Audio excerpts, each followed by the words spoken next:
আসসালামু আলাইকুম ভিউয়ার্স। তো আজকে আমি আপনাদের সাথে শেয়ার করব কিভাবে আমি স্নেক প্ল্যান্ট গাছ থেকে মানে মাদার প্ল্যান্ট থেকে তার যে বেবি প্ল্যান্ট আছে সেটাকে রিপোর্টিং করি। তো এখানে দেখতে পাচ্ছেন যে একটা মাদার প্ল্যান্ট থেকে দুইটা আরও ছোট বেবি প্ল্যান্ট গ্রো করেছে। তো সেটাই আমি আজকে আপনাদের সাথে শেয়ার করে দেখাবো যে কিভাবে আমি অন্য আরেকটা পটের মধ্যে এটাকে রিপ্ল্যান্ট করি। তো এখানে আমি এটাকে আলগা করে নিয়েছি। তো এখন আমি এই আলগা করা মানে বেবি প্ল্যান্টটাকে অন্য আরেকটা প্লাস্টিকের বোতলে আমি মাটি দিয়ে ওটা হাফ ভরাট করে নিয়েছি, দেখতে পাচ্ছেন। এখন এটার মধ্যে আমি দিয়ে দিব।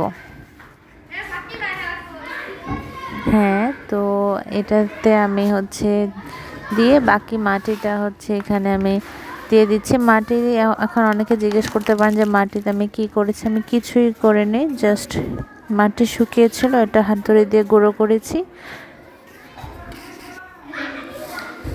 তো এই তো হয়ে গেল আমার রিপোর্টিং করা। এটা এখন আমি এটার মধ্যে পানি দিব।